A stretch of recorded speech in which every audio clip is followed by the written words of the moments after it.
Of everything in this book, this is the one that takes the most in a single stroke. Not your savings, your house. The place you raised your family.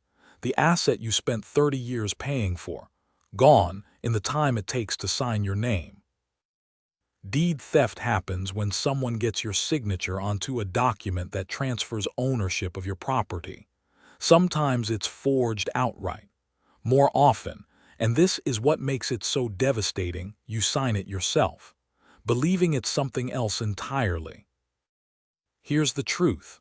Your deed is the document that proves you own your home. Never sign anything affecting your title without your own attorney reading it first. No legitimate assistance program, lender, or investor ever requires you to transfer ownership. Now, how are people convinced to sign? The pitch is almost always help. Someone appears offering to solve a problem, and the paperwork is presented as a technicality.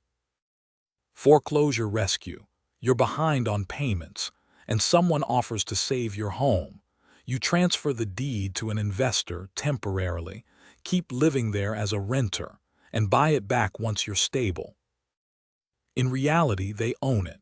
They sell it or borrow against it, and the home is lost.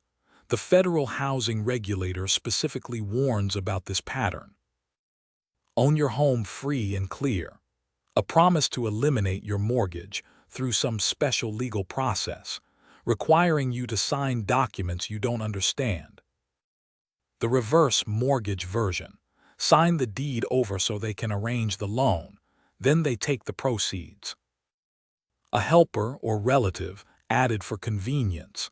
Adding a name to your deed so someone can help manage things, which gives that person a real ownership interest. That is very difficult to reverse.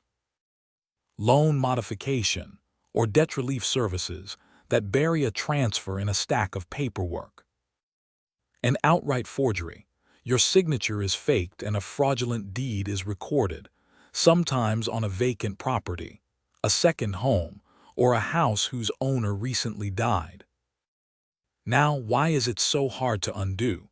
Once a deed is recorded, the public record says someone else owns your property. Unwinding that generally requires litigation, proving fraud, forgery, or undue influence in court. That takes time and money. And meanwhile, the property may have been sold to a buyer who didn't know, or borrowed against by a lender who didn't know, each creating new legal complications. This is precisely why the protection has to come before the signature. A deed is not something you can quietly take back. So here's what to do. Never sign anything affecting your title without your own attorney reviewing it, not the other party's attorney, not a notary someone brought, not just a formality. Never transfer your deed as part of any assistance offer. Foreclosure help, debt relief, loan modification, and legitimate lending never require it. Understand what you're signing: a quitclaim deed, a warranty deed, a transfer on death instrument. If you can't explain it in your own words, don't sign it. Be very cautious about adding anyone's name to your deed, including family. It grants real ownership rights that are hard to reverse, and it can affect taxes, Medicaid eligibility, and inheritance. Talk to an elder law or estate attorney about safer alternatives. Check your property records periodically. Your county recorder's or clerk's office can tell you what's on file. Many counties offer free fraud alert notifications that email you if a document is recorded against your property. Sign up. It's free, and it catches forgery early. If you're facing foreclosure, get free HUD-approved housing counseling, rather than accepting a stranger's offer. And if you suspect deed fraud, act immediately. Contact an attorney, your county recorder, local police, and your state attorney general. Here's what I do. I draw the hardest line in this entire book around my deed.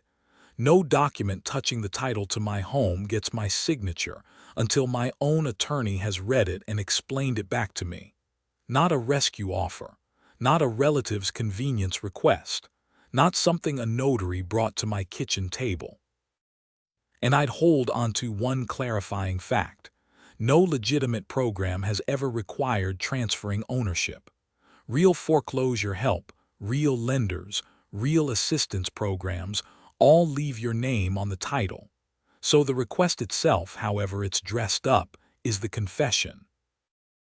I'd also sign up for my county's free recording alerts, because forgery happens without any signature from me at all. And finding out early is the difference between a fixable problem and a lawsuit.